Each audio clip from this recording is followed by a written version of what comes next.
વડિયા શહેરની વાત કરવામાં આવે તો વડિયા શહેરને પીવા માટેના પાણી માટે વલખા મારવા પડશે। જી હા, નર્મદાના નીરની લાઈન કપાશે તો શહેરને 6 થી 10 દિવસે પીવાનું પાણી મળશે। આ અંતર્ગત વાત કરીએ તો સરકારની નલ સે જલ યોજનાના ધજાગરા ઉડશે તો શહેરને પીવાનું પાણી પૂરું પાડવા કૂવામાં ઠલવાઈ રહ્યા છે નર્મદાના નીર। પાણી પુરવઠા અધિકારીઓ દ્વારા કનેક્શન કાપવા માટે પહોંચ્યા છે તો 12,000 આસપાસની વસ્તીએ શું જવાબ આપવો, સરપંચનો એક મોટો સવાલ ઉદ્ભવી રહ્યો છે। અધિકારીઓને કનેક્શન ન કાપવા સરપંચ રજૂઆત પણ કરી છે। સરપંચ દ્વારા અધિકારીઓને આંદોલનની ચીમકી પણ ઉચ્ચારવામાં આવી છે। આ અંતર્ગત વાત કરવામાં આવે તો પાણી એક જીવન જરૂરિયાત વસ્તુ છે અને આ બાબતે ગામના લોકો પણ ભારે હેરાનગતિ ભોગવી રહ્યા છે। નર્મદાના નીરની લાઈન કપાશે તો શહેરને 6 થી 10 દિવસે પીવાનું પાણી મળશે। સરકારની નલ સે જલ યોજનાના ધજાગરા ઉડશે તો શહેરનું પીવાનું પાણી પૂરું પાડતા કૂવામાં ઠલવાઈ રહ્યા છે નર્મદાના નીર। તો પાણી પુરવઠા અધિકારીઓ દ્વારા કનેક્શન કાપવા માટે પહોંચ્યા 12,000 આસપાસની વસ્તીને શું જવાબ આપવો, સરપંચનો એક મોટો સવાલ છે। અધિકારીઓને કનેક્શન ન કાપવા સરપંચની રજૂઆત પણ સામે આવી। 20,000 ગાયો છે, બેટા બકરા છે, તો પણ મારે એને પાવા ક્યાંથી? તમારે કનેક્શન કાપે જ બે કાપી નાખો। પાણી આવે છે ને પાઇપમાંથી, પાણી નહીં આવતું પેલા સ્કારવાલમાંથી નથી આવતું, તમે જોઈ લ્યો પાણી પડે છત્તે જોઈ લઈએ। તમે આ કરોડો રૂપિયાના ખર્ચે પાઇપ નાખી તો ગામને પાણી પીવા માટે તમે લાઈન નાખી છે। બે કનેક્શન ના હોય, એક ગામને એક જ કનેક્શન હોય। કનેક્શન હું નહીં કાપવા દઉં। તમારે પોલીસ ફરિયાદ કરવી તો મારા નામ પર કરી નાખો। એક જ કનેક્શન હોય, બે કનેક્શન ના હોય નહીં ગામમાં। આવડું મોટું ગામ છે તો શું કરવાનું? બે કનેક્શન એક જ પોઈન્ટ ઉપર પાણી આપવાનું। હાવ કાપી નાખો બે કાપવાની વાત નથી, બે કનેક્શન છે એટલે એક કાપવાની વાત છે। આખું ગામ બંધ થાય કાલે, આખું ગામ બંધ થાય। આ કનેક્શન કપાણું એટલે ગામ બંધ થાય કાલની તારીખમાં।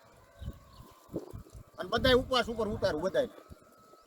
ગામને જવાબ અમે ઓફિસે બેહી નથી શકતા પાણી હાટું સાહેબ। અને આવડો કરોડો રૂપિયાના ખર્ચે ને સંપ બનાવ્યો તમે, બરાબર? એ જગ્યા તો અમારી તો ગઈ ને।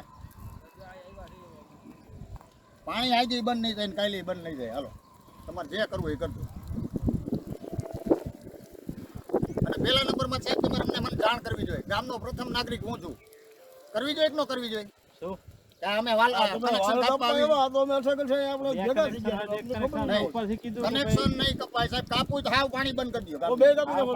પાણી હાવ બંધ કરી દો, હાવ બંધ કરી દો તમ તારે। એટલે ગામને હું કહી દઉં કે નર્મદાનું પાણી આવતું જ નથી। હાવ બંધ કરવાની ક્યાં વાત છે? બે કનેક્શન છે, હું કરવાનું? બાકી કનેક્શન હું નહીં કાપવા દઉં। કાપવા હોય તો હાવ બંધ કરો।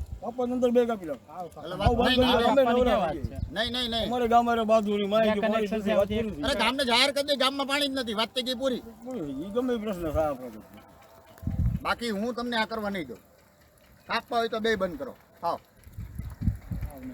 નહીં તો આ બંધ નહીં થાય સાહેબ। તમારે મારી માથે પોલીસ ફરિયાદ કરવી હોય તો છૂટમાં છે, હું તમને કહું છું કરી દો। બાકી એને તમારે મને પૂછ્યા વગરનું તમારા ગામમાં સાહેબ આવતું નથી। નહીં તમે આ બંધ કરવા આવ્યા, તમે રિપેરિંગ કરતા હતા, ગાડી આવી એટલે મેં જોયું કે હાલો ઈ ન્યા જ આવ્યા। ગાડી ઊભી રહી તો છે હું આજ રોજ આપણે 3 દિવસે પાણી આપીએ છીએ। અત્યારે વડિયાનો ડેમ છે પણ એ પણ ખાલી છે। જે સિંચાઈ માટેનો ડેમ હતો એ આપણે પીવા માટેનો જથ્થો રાખવાની વાત હતી, તો પણ એ પણ પાણી અત્યારે વડિયાની અંદર એ ડેમમાં ખાલી છે। અને નર્મદાનું પાણીનું જે કનેક્શન છે એ અત્યારે પાણી પુરવઠા બોર્ડવાળા કાપવા આવ્યા છે। એટલે મેં અત્યારે એને કીધું ભાઈ કનેક્શન કાપવા હોય તો બે કાપો, એક કનેક્શન નહીં। અને અત્યારે આપણે 3 દિવસે પાણી આપી છે, એ કનેક્શન કાપે એટલે વડિયા ગામની અંદર 6 થી 7 દિવસે પાણી આવશે એવી પરિસ્થિતિ થઈ છે।